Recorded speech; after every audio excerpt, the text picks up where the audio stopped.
사도행전 4장 32절에서 37절까지 하나님 말씀 대면합니다. 제가 가진 성경책으로는 신약성경 192면에 있습니다.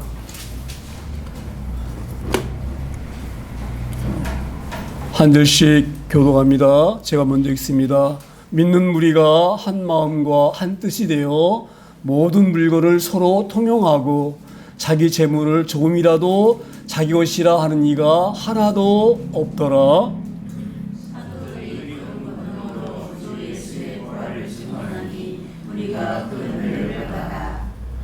그 중에 가난한 사람이 없으니 이는 밭과 집이 있는 자는 팔아 그 판 것의 값을 가져다가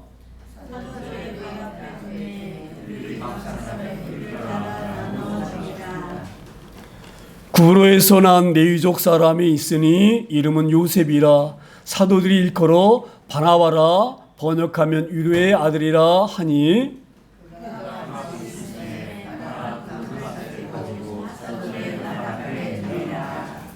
아멘. 영화롭고 존귀하신 하나님, 저희 교회가 처음 세워질 때에 초대교회를 닮고 싶은 그런 귀한 마음으로 주님께서 이 교회를 초대교회라 말씀하셨습니다. 하나님, 오늘도 이 귀한 초대교회에 관하여 말씀이 증거될 터이온데 이 말씀 우리 가운데 잘 심겨져서 우리가 정말 초대교회 같은 그런 귀한 교회가 될 수 있는 우리 공동체가 될 수 있도록 하나님께서 저희들과 온전히 함께하여 주시옵소서. 예수님의 이름으로 감사하며 기도드립니다. 아멘. 예, 오늘 저희들 사도행전 보고 있는데요.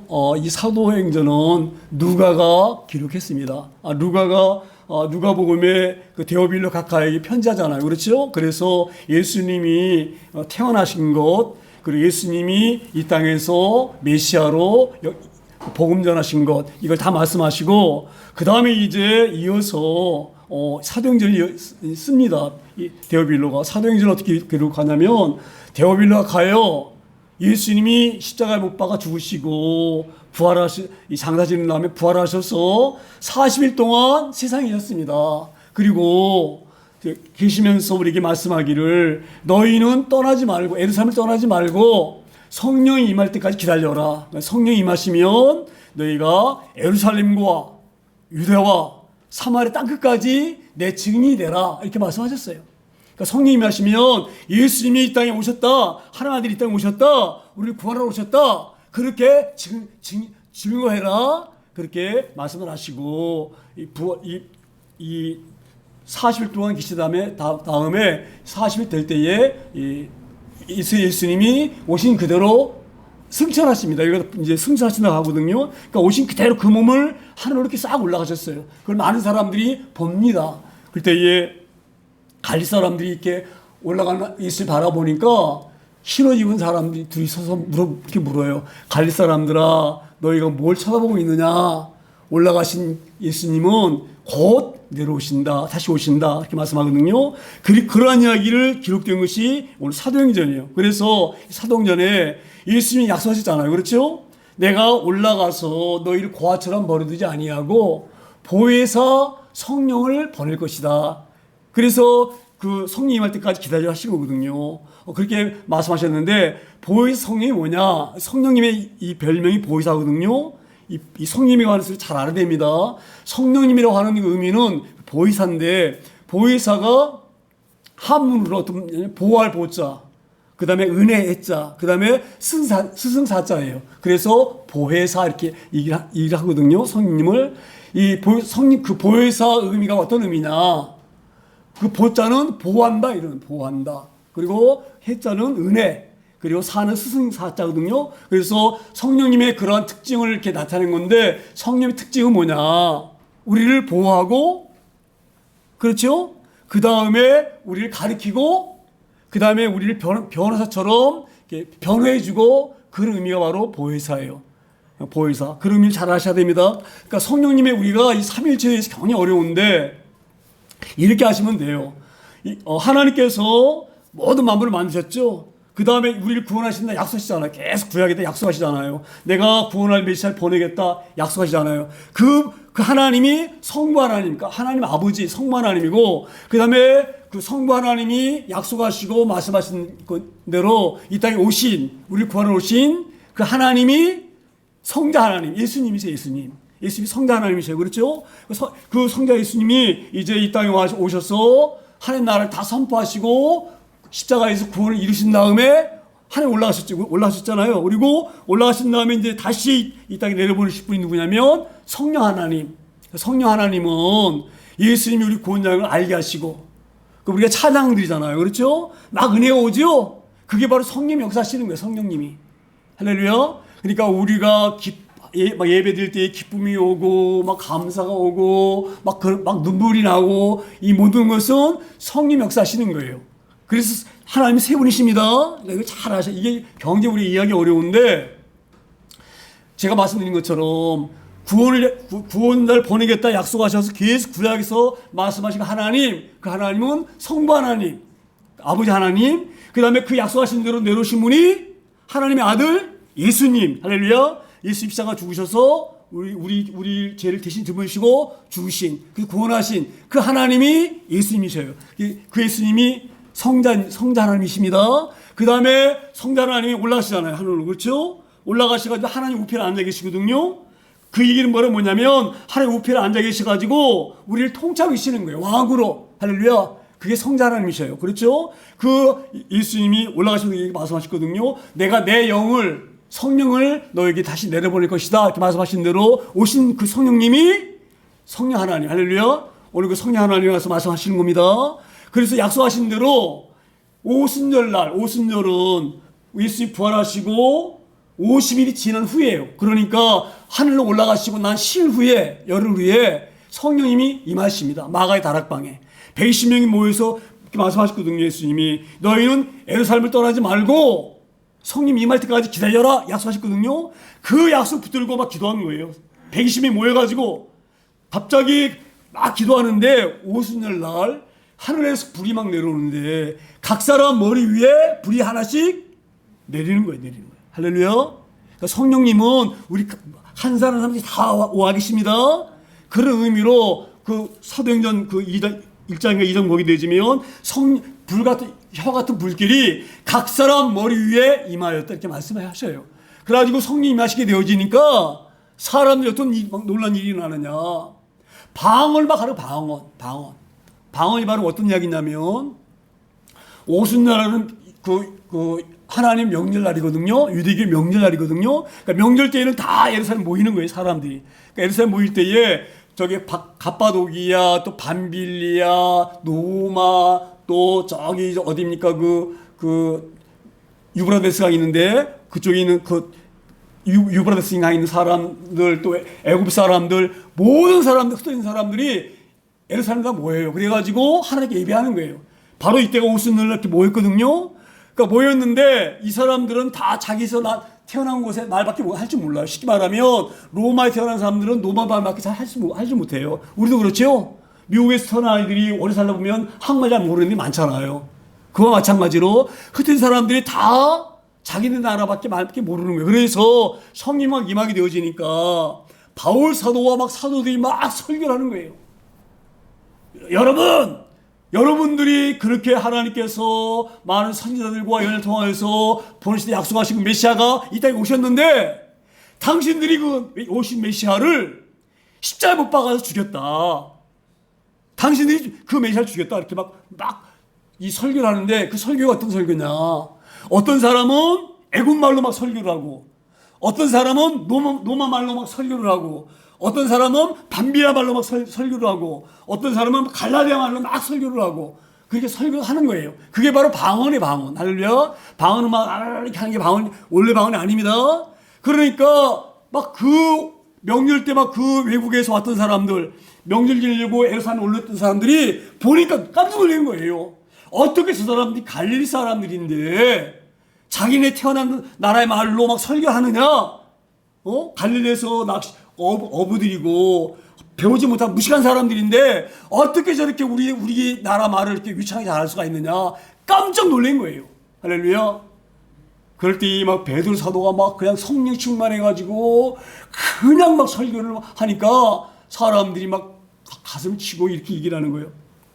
야, 우리가 그 오신 그분이 메시아였는데 모르고 우리가 그분을 십자가 못 박으라고 얘기를 하고 바나바는 놔주라 그러고 예수는 십자가 못 박으라고 자기들이 외쳤기 때문에 그 빌라도가 그 십자가에 내어줘서 죽으셨잖아요. 그렇죠? 그러니까 자기들이 예수를 죽인 사람들이다. 이렇게 하면 우리 어쩌면 좋을꼬 그러면서 막 사람들이 그 설교를 듣고 막 회개하면서 눈물을 흘릴 때에 베드로가 이렇게 말합니다.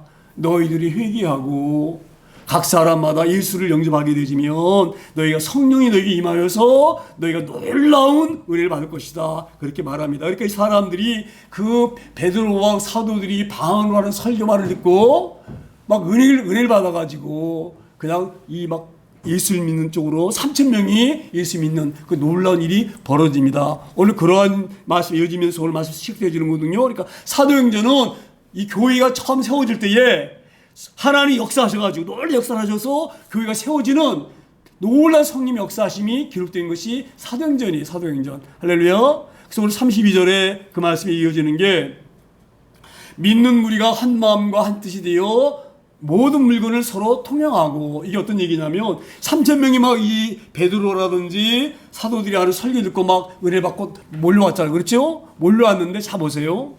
교회가 처음 세워질 때는요 쉬운 게 아니에요. 교회가 세워진 것을 늘 제가 말씀드렸죠. 사탄이 방해하잖아요. 그렇죠? 그러니까 이 사람들이 한 마음이 되지 않으면 교회를 세울 수 없는 거예요. 이 기득권 세력이라고 하는 것은 먼저 자기들이 어떤 그 권리를 갖고 있는 사람들이 누군가 이렇게 막 치고 올라오게 되면 그 가만히 놔두지 않습니다. 이 기득권 세력들이 하는 일들이에요. 그래서 막 방해를 하고 막 무너뜨리려고 하고 막 이러거든요. 그렇기 때문에 한 마음이 되지 않으면 절대 교회를 세울 수 없는 거예요. 그래서 이렇게 베드로 사도라든지 오순절날 성령 받아서 막 그 설교하는 그 설교를 듣고 3,000명이 막 그냥 예수님 믿겠다고 몰려왔을 때에 한 마음이 되어가지고 한 뜻이 되어가지고 이 교회를 세웁니다. 여기서 잘 유념할 것이 제가 늘 강조하지만 하나님은요 서로 연합하고 한 마음이 되고 한 뜻이 되도록 이렇게 모으시는 분은 하나님이셔요. 그런데 이간질하고 사람들 마음 갈아놓고 뜯는 것은 마귀예요. 할렐루야. 이거 잘 아셔야 됩니다. 그러니까 벌써 성령 역사하시면 어떤 것이 나타나느냐? 한 마음이 되는, 한 마음이. 하나가 되는, 하나가. 서로 막 아끼고, 서로 사랑하고, 서로 보면 막 귀하고. 할렐루야. 그래서 교회에서 절대 다투면 안 됩니다. 그건 사전 역사하는 거예요. 왜? 교회를 무너뜨리려고. 그러니까 막 장로가 목사 미워하고, 목사가 장로 미워하고, 성도들이 막 목사 미워하고, 분란 일으키고, 막 일어나는 것. 이건 100% 마귀가 역사합니다. 왜? 교회를 무너뜨리려고. 할렐루야. 잘 하셔야 됩니다. 교회에서 갑자기 누가 미워진 마음이 온다. 딱 깨달으셔야 돼요. 아, 마귀 역사하고 있구나. 교회를 무너뜨리려고 역사하고 있구나. 안 되지. 예수님 나 같은 사람도 사랑이셨는데. 그래서 우리가 주기도 외우잖아요. 우리가 우리에게 죄 지은 사람을 용서한 것처럼 하나님 내 죄도 용서해 주세요. 이렇게 고백하잖아요. 그렇죠? 이거 잘 하셔야 됩니다. 그러니까 교회는요 하나님께서 역사하십니다. 하나 되게 하시고 서로가 아무리 그 사람이 잘못해도 미운 마음이 들지 않고 오히려 용서하는 마음이 되게 하는 것은 성령 하나님이 역사하시는 거예요. 할렐루야. 그래서 한 마음과 한 뜻이 되게 성령께서 역사하시는 거예요. 오순절날 임하신 성령님이 역사하시는 거예요. 자 이렇게 되어져서 서로 물건을 서로 통용했다. 이 말은 무슨 얘기냐? 이게 굉장히 귀합니다. 교회가 하나가 되어지고 교회는 하나님 나라, 작은 하나님 나라거든요. 자 보세요. 물건이 내 것 있게 내 게 없어. 그냥 서로 쓰는 거야. 이게 내 것 있게 구분 없이 쓰는 거예요. 이게 물건을 서로 통용하고 자기 재물을 조금이라도 자기 것이라는 이가 하나도 없더라. 제가 이 말씀을 보면서 이 생각이 들었어요. 왜 이런 놀란 일이 일어나느냐. 내 게 없고 다 서로가 공동으로 쓰는 거예요. 내 거지만 내 거라고 주장하지 않아요. 할렐루야. 그래서 이걸 보면서 이게 바로 하나님의 나라구나. 제가 이걸 보면서 이런 생각을 어떻게 해봤는데 하나님이 처음 세상을 창조하실 때에 에덴 동산을 창조하시잖아요. 그렇죠? 에덴 동산을 창조하시고 나서 하와와 아담과 그 사람들이 이거 내 것, 네 것 구분했나요? 예? 에덴 동산에 은행이 있나요? 예? 내 거 이렇게 저금해 놓고 이건 내 거다 하고 에덴 동산은 집도 이렇게 등기 들고 등기 하나요? 안 하죠? 할렐루야. 그게 오늘 이 말씀인 것 같아요. 저는 그래서 왜 이런 마음이 드느냐? 자 보세요. 우리는 하나님 아래 다 한 자녀예요. 할렐루야. 하나님 우리 아버지십니다. 그리고 우리는 다 자녀예요.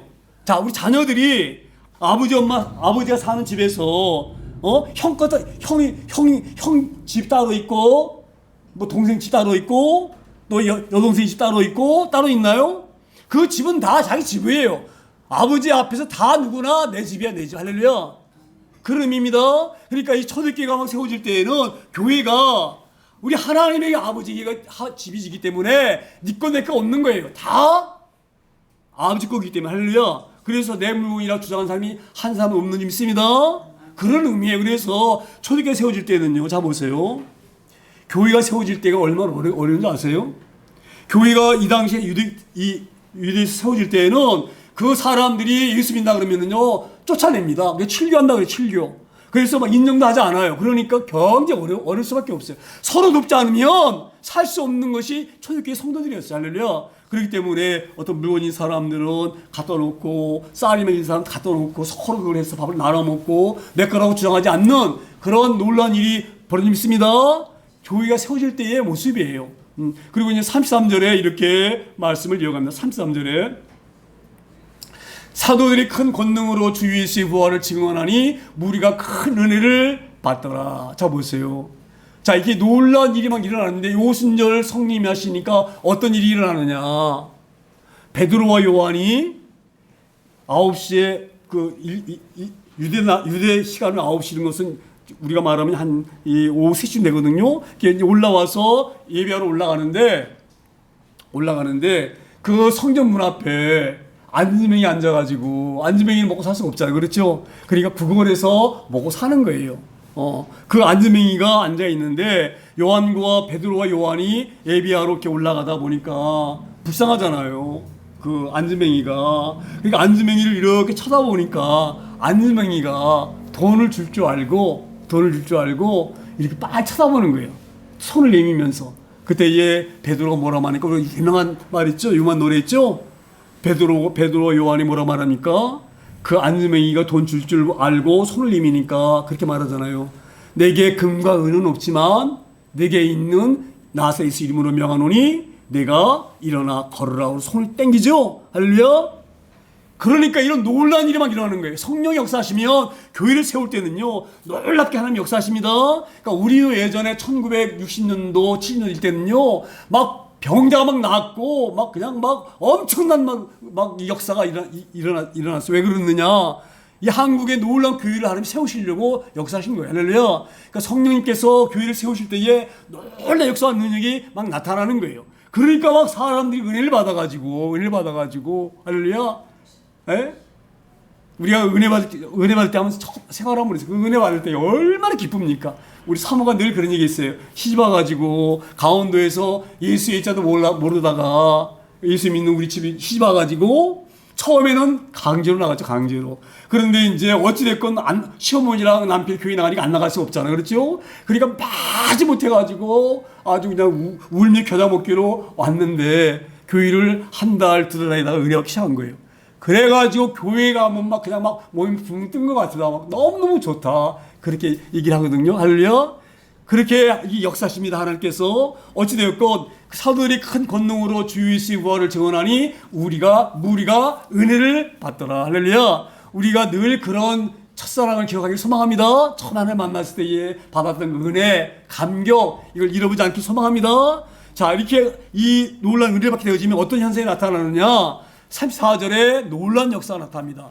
그 중에 가난한 사람이 없으니 이는 밭과 집 있는 자가 팔아 그 판 것의 값을 가져다가. 자 보세요. 이게 어떤 얘기냐면 좀 여기 사는 사람들 그 중에 밭 있는 사람들 밭 팔아가지고 교회에다 갖고 오고 또 집 팔아다가 교회 가지고 오고 그렇게 했다 이 말이에요. 그래서 그 안에 그 돈으로 살았기 때문에 가난한 사람이 한 사람도 없었다 이렇게 말합니다. 자 보세요.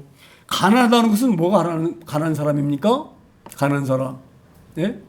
가난한 사람이라고 그러면 딱히 정확하게 말할 수가 없죠. 우리는 가난하다는 기준을 어디다 두나요? 지금은? 예? 지금은? 예? 지금은 뭐 그냥 뭐 조금 돈이 아주 그냥 뭐 많지 않은 사람, 한 뭐 3억, 2억 밑으로인 사람들, 1억 정도 갖고 있는 사람들, 이런 사람들 가난하게 얘기하지만 예전에는요, 그렇게 물질 가지고 가난하다, 가난하지 않다 분별하지 않았어요. 예전에 가난하다고 하는 이야기는 바로 뭐냐? 먹고 살지 못하는 것. 할렐루야. 먹는 것 해결할 수 없는 것, 이게 가난한 거예요. 할렐루야. 근데 이때 이 모든 사람들이 밭을 팔아가지고 그 돈을 갖다가 다 가져오고 집 팔아준 그것으로 다 나눠 먹었기 때문에 먹지 못한 사람이 한 사람도 없었다 이 말입니다. 가난한 사람이 없다 이 말은 먹는 것을 그렇게 걱정하지 않았다 이 말이에요. 왜? 사람들이 밭 팔고 집 팔아가지고 다 나눠줬기 때문에. 자, 그러면 여기서 이런 생각이 들 수가 있어요. 밭과 집을 팔게 되지면 나중에 그건 어떻게 하느냐? 지금이야 이제 언발에 오줌 누는 것처럼 밥 팔아가지고 집 팔아가지고 그것으로 배불리 먹고 살지만 나중에는 어떻게 할까? 나중에 밭이 없는데, 예? 집도 없는데 밭이 있어야지 나중에 농사를 해가지고 다시 곡실 나가지고 다음에 또 먹을 거 아니에요? 그렇죠? 자, 있는 거 다 팔아가지고 그냥 무슨 먹고 나버리면 그 나중은 어떻게 할 것인가? 여러분 그런 염려가 드나 안 드나요? 오늘 말씀 보면 그런 의심이 안 드나요? 아, 지금이야 그거 팔아가지고 먹으니까 간산이 없고 다 배불리 먹고 잘 이고 있지만 나중은 어떻게 해? 나중은 그런 마음이 안 드나요? 그런 마음이 들죠? 예? 똑같이 다 건강하면 이로 먹고 살지. 아니 근데 밭이 있어야지 무슨 농사를 짓지 나중에. 그럼 나 지금 먹지만 나중에 굶을 거 아니야. 자, 이게 놀라운 일이에요. 하나님의 일하심이에요. 제가 오늘 이 본문을 준비하면서 어떤 생각이 들었느냐, 아, 나는 이 말씀이 이해가 되어진다. 밭을 팔고 집을 팔아가지고 먹고, 이게 바로 뭐냐? 하나님께서, 자 보세요.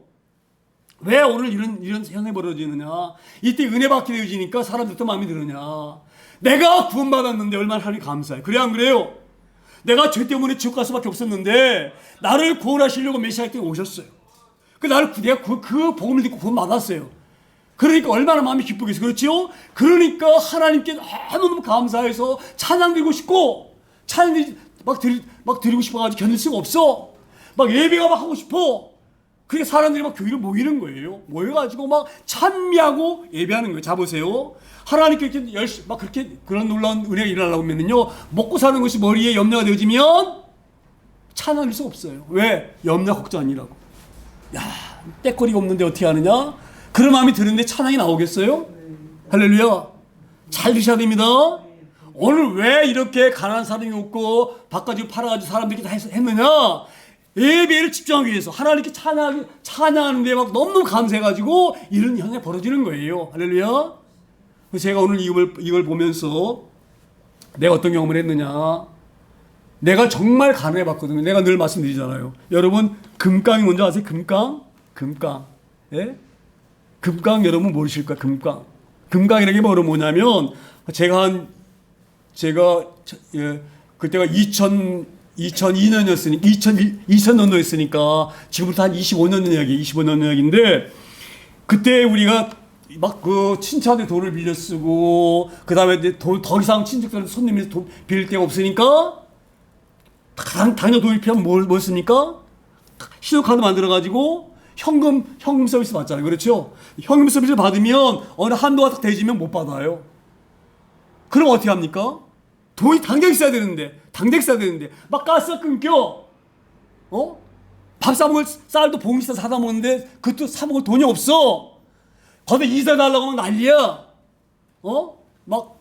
은행에서 독차하는 건 괜찮아. 친척들이 막 돈 이자 달라고 하는 건 못 견딥니다. 그러면 얼마나 마음이 급합니까? 마지막까지 다 썼잖아요. 카드 서비스까지 다 받았잖아. 현금 서비스까지. 그러면 방법이 하나가 있는데 무슨 방법이냐? 그 신용카드로요, 현금 서비스가 딱 와 차버리면 못 받지만 뭘 할 수가 있느냐? 물건은 살 수가 있어요. 물건. 그러면 그 카드 들고 어디 가느냐? 종로가 가가지고 금을 사는 거예요. 그게 정상적인 금 파는 데가 아니야. 거기는 쉽게 말하면 사채업자들 있죠. 사채업자들이 가게 되면 현금 서비스 못 받지만 물건을 살 수가 있거든요. 그러면은 200만 원씩 금을 사. 형 카드로. 그럼 금을 주느냐? 그것도 아니에요. 200만 금 산 걸로 하고 그 다음에 다시 금을 그 사람들이 주는 거랑 마찬가지야. 그리고 금을 200만 샀잖아요. 그러면은 이제 200만 사면 내가 다시 금을 팔아. 얼마에? 150만 원에. 그럼 이미 50만 원은 이자를 찍은 거예요. 그렇죠? 그러면 이 사람 말은 뭐냐? 금을 금 취하는 거기에서 그 200만 원 판 걸로 하고 그 금은 자기가 그대로 갖고 있는 거예요. 무슨 말인지 이해가 되잖아요? 그럼 나는 금을 샀지만 내 손에 금이 없고 200만 원 샀지만 150만 원 갖고 있는 거야. 이 금깡. 할렐루야. 제가 그런 어려움을 겪어봤어요. 아주 정말로 어려운 제가 그때 어떤 마음을 들었느냐. 하나님을 모르는 사람이면 이럴 때 죽기도 하겠구나. 살고 싶은 마음이 이만큼도 없는 거예요. 돈에 막 쪼달기 시작하니까. 할렐루야. 그때 우리 막내가 그때 그 어려움을 어떻게 알고 돈인 거 그때 정확한 액수를 모르겠는데 오빠가 너무너무 힘들면 이거라도 쓰세요. 그리고 돈을 줬는데 그 돈을 가지고 제가 신학교 가서 입학한 거예요. 우리 하림이 앉아서 잘 알 거야. 엄청 어려울 때. 왜 그런 마음이 들었느냐? 내가 이래도 죽고 저래도 죽는다.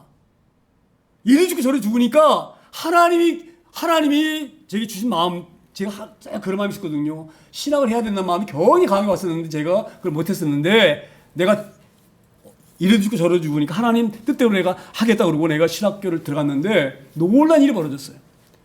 자 보세요. 신학교 들어가게 되면 공무원 일하고 일할 수 있나요? 없나요? 예?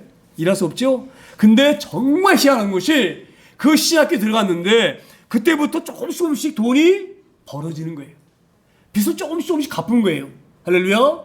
제가 신학교 4년 다녔거든요. 그리고 졸업하고 나서 신대원 3년 저 양지가서 했는데 그때 4년 공부할 때에 빚이 다 갚아졌어요. 할렐루야.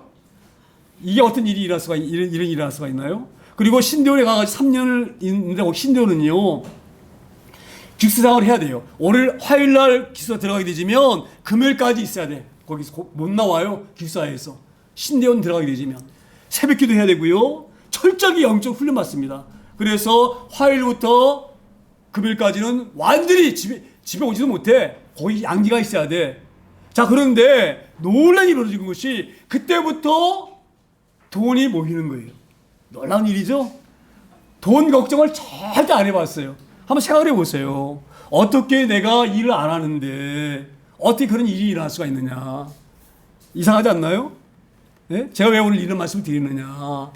밭을 팔았으면 더 가난해져야 되는 거예요. 왜?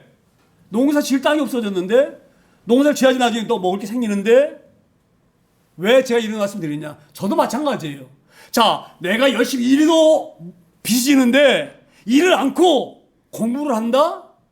이게 이해가 되어지나요? 그러면 더 못 살아야지. 일을 했어도 가난했는데 일을 안 하면 더 가난해야 되지. 그래야 안 그래요? 그런데 그렇지가 않아요. 그래서 이게 하나님이 놀라운 일들이에요. 제가 그 신도원 있을 때에 금요일날 나오면 제가 그 여행사에 이 전대라는 것을 납품했거든요.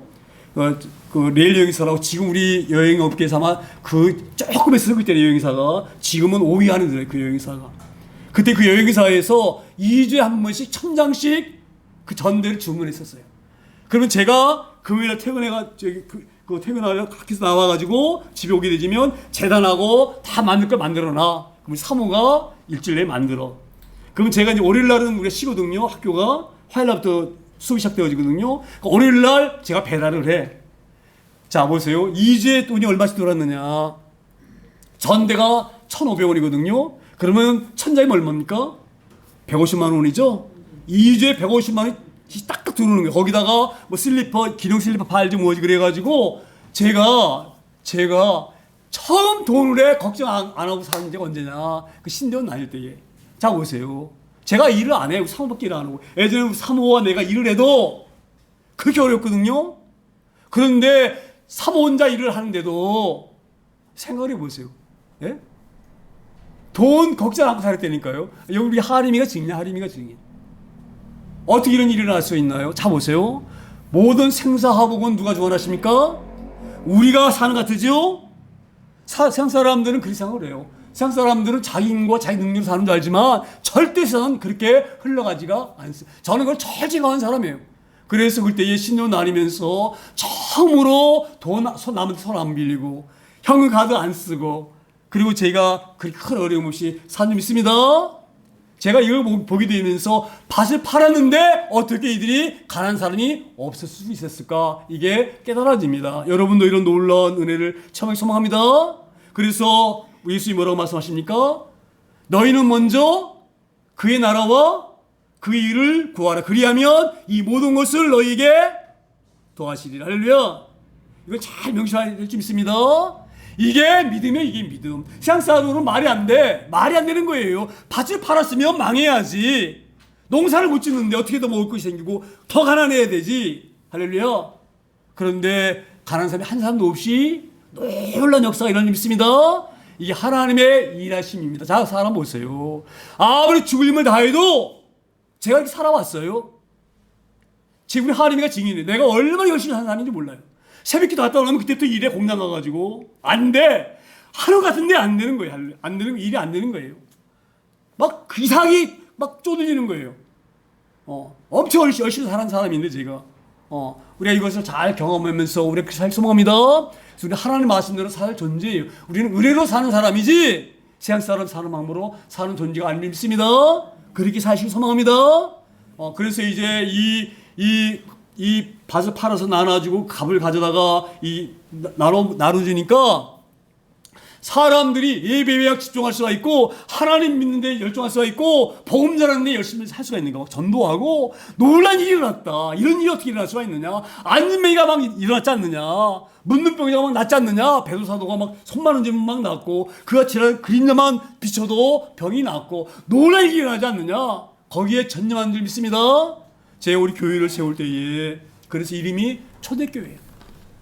초대교회가 지금 이 초대교회 때 얘기를 하는 겁니다. 초대교회라고 하는 거 제가 맨 처음에 교회 초대교회라 간판을 다니까 우리 어떤 분이 오셔가지고 나한테 그렇게 교회 이름이 그 누구를 초대한다 그래서 그 초대한 그런 의미로 초대교회라고 지으셨어요? 이렇게 물어요. 우리가 초대한다 그러잖아요, 사람들. 그렇죠? 교회를 초대한다 그런 의미로 지은 이름인 줄 알고 그렇게 얘기를 그게 아니고 처음 예수님이 부활하시고 나서 오신 성령이 임하셔가지고 성령 역사하실 때에 초대교회가 엄청 불이 일어났다. 그때는 막 서로 사랑하고, 막 로마군인에 끌려가도 막 죽음을 두렵지 않고 막 순교하고 니꺼 내꺼 없이 나눠 쓰고 거기 작은 한 나라 같은 그런 나라 그런 교회가 저는 되고 싶었어요. 저도 지금 그게 꿈이에요. 교회가. 할렐루야. 제가 초대교회라고 이름이 됐습니다. 초대교회가 이얼리 처치예요. 이얼리 처치. 우리 대통령 초대 대통령 이승만 대통령 뭐라고 얘기하나요? 이승만 대통령을 초대 대통령 이렇게 말하잖아요. 한국의 초대 대통령 정부가 수립되고 처음 대통령이 됐기 때문에 이승만 대통령을 초대 대통령 이렇게 말하는 것처럼 교회가 처음 세워졌기 때문에 초대교회입니다. 할렐루야. 원래 이때가 초대교회가 이런 놀라운 역사가 일어난 거예요. 자, 그리고 이제 35절에 이런 일이 납니다. 사람들이 사람들의 발 앞에 두매 그들이 각 사람의 필요에 따라 나누어 줌이라. 자, 보세요. 사도들의 발 앞에 뒀다. 내가 밭을 판 것을 사도들 앞에 뒀다고 하는 얘기는 바로 뭐냐. 이건 의미예요. 이건 내 것이 아닙니다. 할렐루야. 이것은 하나님의 것입니다. 제가 이걸 보면서 자 보세요. 이게 이런 일이 어떻게 일어날 수가 있느냐. 이거는 세상 사람들은 깨었다 놔도 못합니다. 자기 재물 갖다가 남한테 그냥 줄 수 있나요? 네? 사도는 남이에요. 남. 그렇지요? 이 당시에는. 그런데 사도들 발 앞에 그 모든 밭을 판 것 이걸 다 줬다. 바로 이것이 바로 뭐냐면 밭을 팔아가지고 맡긴 그 사람의 마음에 제가 볼 때 이런 마음이 들었던 것 같아. 내가 구원받았다. 죄로부터 영원히 줄 수밖에 없는 사망에서 내가 건짐을 받았다. 그게 얼마나 감사하겠어. 그렇죠? 그러니까 그냥 아까운 게 없는 거야. 왜? 내가 구원받았으니까. 내가 구원받았는데 아까울 게 뭐 있어요. 할렐루야.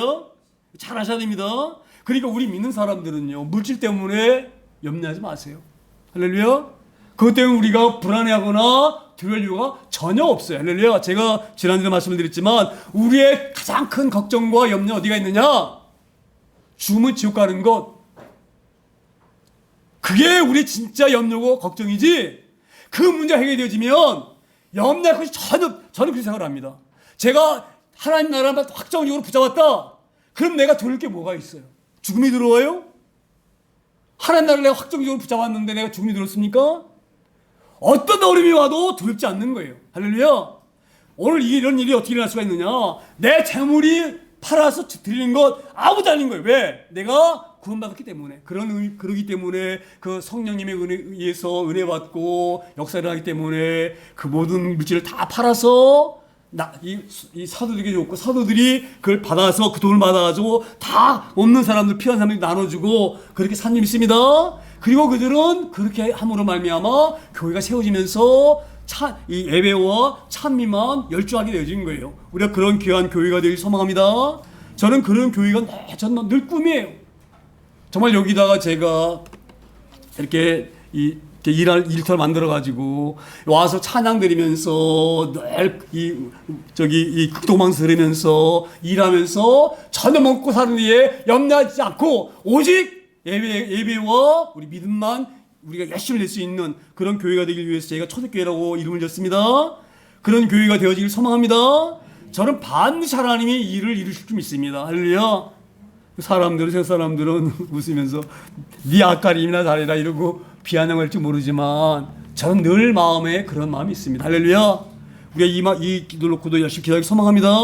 교회가 우리 교회가 초대교회와 같이 그런 교회가 되어지기를 소망합니다. 할렐루야. 우리가 물질 때문에 먹고 사는 의식주 때문에 염려하고 걱정해서 주님에게 나가는 데에 걸림돌이 된다든지 우리 믿음에 방해가 된다든지 우리 신앙생활에 그것이 장애물이 된다든지 그렇게 되지 아니하도록 우리 하나님 앞에 우리가 먼저 주님 우리에게 명령하신 대로 너희는 먼저 그의 나라와 의를 구하라고 하였으니 하나님 우리가 열심히 주 앞에 예배와 찬양하는 데에 힘쓰기를 갈망합니다. 이런 귀한 마음으로 나아가기 소망합니다.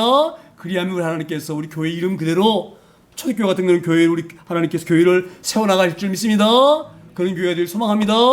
그래서 36절에 이렇게 말씀해 갑니다.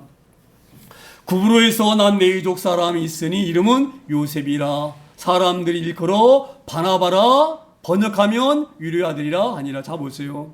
예. 구브로라는 것은 그 가이사라에서 그 배를 타고 한참 가야지만이 그러니까 실리아에서 배를 타고 한참 가야지만 있는 섬이에요. 지금으로 말하면 이 구브로는 제주도 같은데 지금 이 바나바가 이 유대 이름으로는 요셉인데 바나바라고 하는 이 사람이 지금으로만 제주도 같은 데서 사는 거예요. 제주도 같은 데서. 그런데 그 사람이 어떤 일을 했느냐.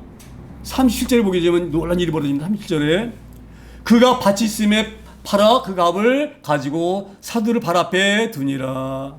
자 보세요. 레위인이라고 말했는데 레위인은 구약시대 말하면 제사장 그런 계열의 레위인들은. 자 그런데 그가 밭이 있음에 팔아 그 값을 가지고 사두들의 발 앞에 두니라. 저는 이 말씀 보면서 어떤 은혜가 왔느냐. 만약에 바나바가 은혜 받지 않고 그냥 우리 평신도처럼 그냥 이렇게 설렁설렁 신앙생활을 했다. 그랬으면 바나바가 어떤 사람이 됐을까? 바나바가. 네? 잘 한번 생각해 보세요. 제가 여기에서 오늘 말씀에 힌트가 있구나. 딱 요점 있구나. 이걸 제가 생각해 보세요. 바나바가 만약 밭을 팔지 아니하고 그냥 우리 일상적인 사람처럼 밭이 없으면 내가 죽으니까 밭이 있어야지만 내 농사 짓고 내가 앞으로 살아갈 거 아니야. 당장이야 팔아서 먹으면 좋지만 나중에 우리가 어떻게 할까. 나중에 밭이 없는데 어떻게 할 거야. 안 되지. 밭은 팔면 안 되지. 그리고 밭을 팔지 않았다고 한다고 하면 바나바는요 농사꾼으로 그냥 살았을 거예요. 할렐루야. 잘 드셔야 됩니다. 그런데 바나바가 은혜 받은 거예요.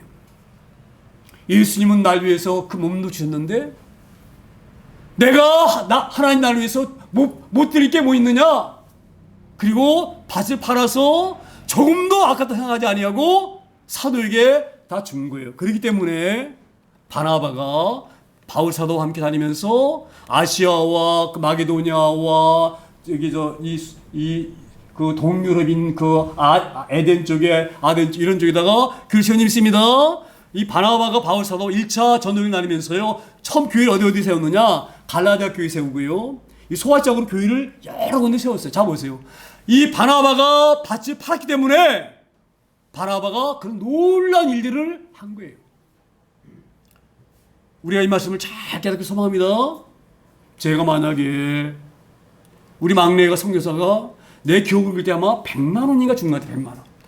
20년, 25년 전 이 100만 원이면 작은 돈 아니었어요.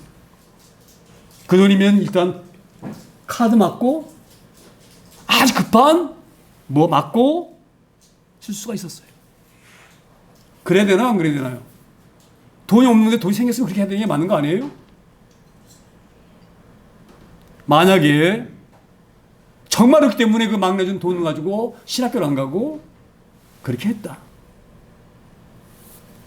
그럼 제가 현재 내가 여기 서 있겠어요? 잘 생각하셔야 됩니다. 하나님의 일과 세상 일은 완전히 다른 거예요. 이 바나바가 밭을 팔기 때문에 농사꾼으로가 남지 아니하고 농사 짓고 사는 곳에서 생을 마감하지 아니하고 바울 사도에게 다니면서 여러 나라에 교회를 세우는 놀라운 전도자가 된 거예요. 할렐루야. 오늘 이 말씀이 은혜가 되어지길 소망합니다. 이게 은혜가 안 되어지면 여러분 믿음이 흔들리는 거예요. 저는 그래서 이 37 말씀이 이 말씀을 우리에게 주시려고 계속 이런 말씀 하셨구나. 여러분도 놀라운 이런 은혜를 받기 소망합니다. 자 보세요. 여러분이 진정으로 내가 지옥 갈 수밖에 없는 존재였는데 하나님이 날 구원하셨다. 예수님 몸을 진짜 죽으셔서 나를 건지셨다. 이게 정말로 깨어진다고 한다고 하면 여러분 신앙생활은 완전히 달라집니다. 이 바나바 같은 신앙이 되길 소망합니다. 밭을 팔 수 있는 그런 신앙 되길 소망합니다. 우리가 지금이야 이런 시대가 아니에요. 지금이야 팔아가지고 이런 시대가 아니지만 이 당시에는 그런 시대. 제가 왜 이런 말씀 드리느냐? 있는 거 팔아가지고 교회 이런 얘기 아니에요. 저는 늘 강조하지만 저는 교회에 대해서 헌금 절대 제가 25년 동안 다 경험해 봤을 거예요. 절대 제가 헌금에 대해서 강조하지 않아요. 헌금 많이 내면 오히려 작게 내라 그래 저는요. 부담스러울까? 왜? 헌금 때문에 부담스러워 교회 못 나올까 봐 그게 걱정되어져 가지고 저는 그런 사람이에요. 할렐루야. 제가 그런 걸 강조하려고 오늘 이 말씀 드리는 게 아니에요. 여러분이 그렇게 신앙생활을 소망합니다. 내가 구원받았는데 잘 한번 생각해 보세요. 하나님 앞에 우리가 내 몸 드리는 것이 뭐가 아깝습니까? 우리 열심히 뭐가 이렇게 힘듭니까? 할렐루야. 저는 그래서 바나바가 밭을 팔았다. 이게 은혜구나. 시장 사람들이 보면 저 바보 같은 놈, 저 못난 놈, 저 밥 팔아가지고 저 줘버리면 나중에 어떻게 살려고 저 멍청이 사느냐? 손가락질 할 수 있어요. 할렐루야. 저는 이 말씀 보면서 은혜구나, 은혜. 이렇게 밭을 팔게 한 것도 성령께서 역사하시기 때문에 그 밭이 아까운 줄 모르고 팔아서 사도 앞에 놨구나. 할렐루야. 우리가 그런 신앙을 소유하기를 소망합니다. 그런 믿음을 갖기를 소망합니다. 정말로 내가 지옥 갈 수 없는 나를 건지셨다고 이게 믿어진다고 하면 그 믿음이 그냥 온 것이 아니라 예수님이 십자가 죽으셔서 그 채찍 받으시고 가시밀러 쓰시고 채찍질 당하시고 이사가 예언했잖아요. 이사야가 53장 이렇게 되어 있잖아요. 그가 찔림은 우리의 허물 때문이요. 그가 상함은 우리의 죄악 때문이라. 그가 징계를 받음으로 우리가 평화를 누리고 그가 채찍이 맞음으로 나음을 입었도다. 할렐루야. 우리의 말씀이 찾기를 소망합니다. 신앙생활은 슬렁슬렁하는 게 아니에요. 저는 제가 경험이기 때문에 강조하는 거예요. 정말 그때 내가 정말로 하나님 은혜 안 주셨다고 한다고 하면 내가 힘든데 100만 원이 얼마나 귀하냐. 금강에서 내가 살았는데 얼마나 귀하냐. 당장 급한 돈 갚아야지. 그랬을 터인데 하나님이 저를 꽉 붙잡으셔가지고 제가 용산에 있는 카유신학교 4년지죠. 거기를 올라갈 때까지도 제가 좀 그랬어요. 그런데 딱 입학 등록하고 딱 나니까 그렇게 마음이 홀가분할 수가 없어. 짐을 벗은 것 같아. 할렐루야. 여기 우리 사모와 우리 애들이 증인이에요. 할렐루야. 이게 하나님의 은혜입니다. 내 생각으로 되는 게 아니에요. 성령님의 오순절 임하셨기 때문에 이 놀라운 역사가 일어난 줄 믿습니다. 우리가 이런 믿음으로 이 마지막 시대를 살기 소망합니다. 이 마지막 시대가요, 설렁설렁 어영비영 믿는 믿음의 시대가 아니에요. 초대교 같은 각오가 아니면 신앙을 지킬 수 없는 시대에 살고 있어요. 할렐루야. 신앙생활이 그냥 쉬운 게 아닙니다. 저는 이렇게 하나님의 역사하심을 경험하면서 살아야지만이 신앙에 정말 기쁨이 있고 하나님이 막 나와 함께하는 게 막 느껴지고, 예? 할렐루야. 그런 철저한 각오로 우리가 신앙생활을 하기를 소망합니다. 오늘도 그런 귀하게 하게 달라고 성찬의 시간을 합니다. 오늘 우리가 매달 첫 주에 성찬의 시간 하는데 오늘 이 말씀을 쫙 많이 붙들고 나도 바나바와 같이 밭을 밟을 수 있도록 은혜 주세요. 이런 귀한 마음으로 오늘도 하나님 앞에 머리 숙이기를 소망합니다.